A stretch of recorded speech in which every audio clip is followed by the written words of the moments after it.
अब बात यूरोपीय देशों की ब्रसेल्स में हुई बैठक की। अहम खबर है, यूरोप, अमेरिका और रूस में तनाव बढ़ता नजर आ रहा है। ब्रसेल्स में यूरोपीय देशों की बैठक में बड़ा ऐलान कर दिया गया है। ऐलान क्या है? यूक्रेन को सैन्य मदद जारी रखने की घोषणा कर दी गई है।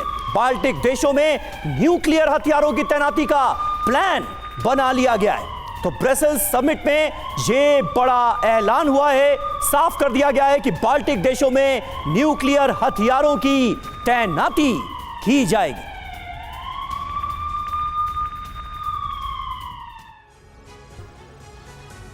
तो यह बहुत बड़ा कदम उठा लिया गया है यूरोपियन काउंसिल की तरफ से। रवि, क्या कहा जा सकता है कि ब्रसेल्स में जो कुछ हुआ उससे एक तरह से महायुद्ध पर मोहर लग गई?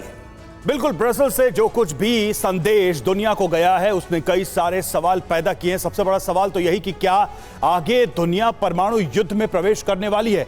यूरोप को क्या डर है, सबसे पहले ये देखते हैं। दूसरे विश्व युद्ध के बाद सबसे बड़ा ये संकट है यूरोप के लिए। 5 बड़ी रणनीतियां अगर हम देखें तो वो क्या है? पहली बड़ी रणनीति क्या? यूरोप यूक्रेन की सुरक्षा के लिए 800 बिलियन यूरो का बजट फिक्स कर रहा है। ये सबसे बड़ी खबर है और कहीं ना कहीं यूक्रेन के लिए भी एक बड़ी राहत है। दूसरा, बिना अमेरिका के रूस का मुकाबला करने की तैयारी है। इसका ऐलान भी यूरोपीय देश अब कर चुके हैं। सेना की मजबूती, हथियार नीति में क्रांतिकारी बदलाव का ऐलान। बाल्टिक देशों में परमाणु हथियार की तैनाती की जाएगी और बिना यूक्रेन के युद्ध विराम नहीं, कीव की रजामंदी जरूरी, ये कहा गया है इस बैठक में।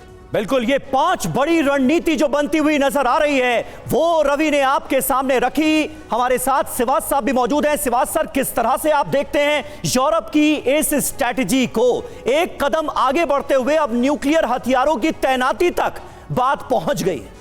हाँ देखो समीर, सच्चाई यह है कि आज तक यूरोप जो था वो ओवर डिपेंडेंट था अमेरिका पे। अमेरिका ने एक प्रकार से न्यूक्लियर शील्ड और न्यूक्लियर अम्ब्रेला भी पूरा का पूरा यूरोप के ऊपर बिछाया हुआ था। 11 ऐसी जगह हैं जहां पर उसके न्यूक्लियर हथियार एक प्रकार से डिप्लॉयड थे।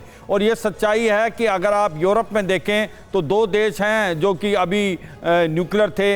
एक तो फ्रांस और यूके जो अभी नहीं रहा है यूरोप में, मगर जर्मनी जो था वो नॉन न्यूक्लियर है। आज उसको भी न्यूक्लियर अम्ब्रेला चाहिए। तो कहीं ना कहीं जो फ्रांस के न्यूक्लियर हथियार अब वहाँ डिप्लॉयड होंगे अगर अमेरिका वहाँ से निकाल देता है। दूसरा सबसे बड़ा समीकरण जो चेंज हुआ है, यूरोप को लगता है कि अब अपनी डिफेंस उन्होंने खुद करनी है, अमेरिका के ऊपर डिपेंड नहीं कर सकते। और इसलिए उन्होंने अभी हथियार जो हैं और अपना जो डिफेंस पे कम से कम 3 से 4% के करीब बढ़ाएंगे ऑफ जीडीपी आने वाले समय में।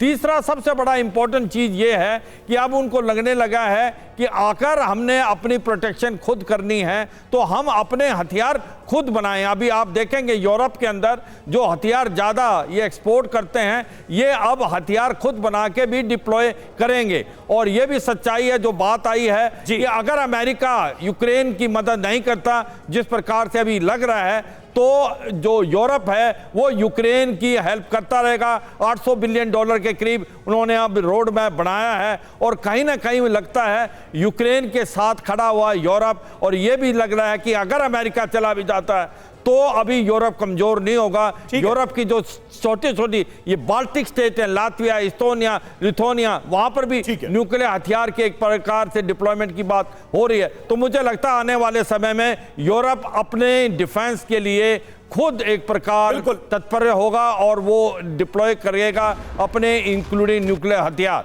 बिल्कुल, और देखिए इस सब के लिए कहीं ना कहीं अगर देखा जाए तो ट्रंप सरकार ने यूरोप के देशों को इसके लिए पुश किया और लगातार वो कहते रहे कि यूरोप अपनी सुरक्षा खुद करे। और अब देखिए यही चीज निकलकर सामने आ रही है ब्रसेल्स समिट से।